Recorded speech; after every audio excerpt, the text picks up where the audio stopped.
Okay, so I got kind of a wild hair about going down to fish at Lake of the Ozarks this weekend. Well, tomorrow. This is really short notice. I've done like no planning. I've never been down there.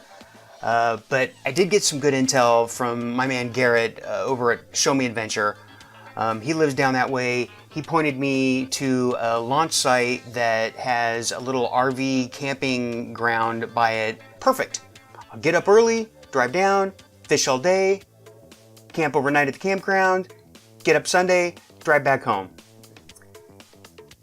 Except I haven't been able to get a hold of somebody at the campgrounds all day today. I've emailed them, I've called, I've left voicemails, I've called back, nothing. So I gotta say, I'm not exactly 100% keen on just hopping in my truck and driving down there without a solid plan for how I'm gonna overnight. I mean, I'm sure it's gonna be fine, but it kind of stresses me out, and I like to avoid being stressed out as much as possible. I'm loaded up though. I mean, I feel pretty committed about going, I think. So, I guess go down, show up. If there's somebody there, I get it all sorted out. If there's nobody around, then I guess there's nobody to kick me out if I'm sleeping in my truck at the ramp, right? So I don't know if you'd call that a plan. Is that a plan? Kind of a plan. It's not my kind of plan, but it's kind of a plan. I don't know. I know I gotta get to bed because I gotta get up stupid early, so I'm gonna go to bed, I'm gonna try not to think about it, and we'll just see how this all plays out.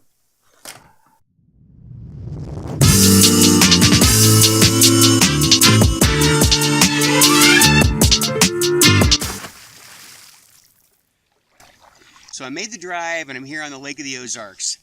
I've got a little bit of a paddle to get out to my first spot where I want to start kicking things off. So I'm going to keep moving so I can keep this train rolling, and I'll stop.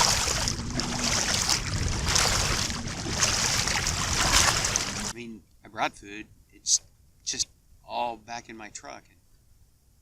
That's going to make it a long, hangry day. Long and hangry. Fish would make me forget all about it. So we need some fish. Well, I have marked a few good fish. I haven't gotten anything to show any real interest. I'll play a little musical rods here. The wind's moving me into position just a bit. Rotate my rods around. The wind's going to push me sideways up across this this opening. We're just going to exercise a little patience here right now. Oh man, I'm marking a ton of bait right in here. I marked some bait balls, but here I just came into the mother lode. There's so much more bait right here. This would be great too if I could get on fish in this spot, because the wind has got me blowing me perfect. I don't have to paddle, moving me right into this mouth. Just repeat drifts across here. That would be money. This would of course require one fish to show some interest. Not happening yet. Let's go. Let's do it.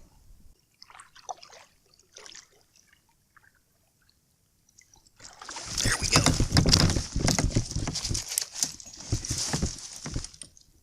Patience. Patience is the name of the game. All right. Okay.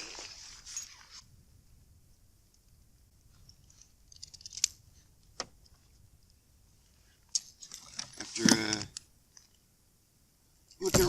looking around and seeing all this bait, finally the first fish, and of course where I got him. All right, before I unhook him here for my catfish peeps out there, these triple thread hooks, check that hook out, right in the bottom of the mouth, right? Most circle hooks, you're not going to stick them like that. These things, they'll get them in the corner of their mouth like a circle hook, or they'll stick them in the roof of the mouth. I love these hooks. He's not a tank, but he's the first fish of 2019. Oh man, he's cold. He's a cold fish, oh my goodness. Kick things off. See, buddy? And away he goes. All right. Well, that's a good sign. Maybe things are gonna pick up just a bit.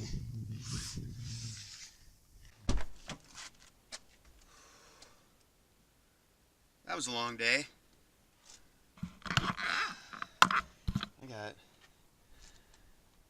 I got a mess I gotta clean up right now. Let's get to this.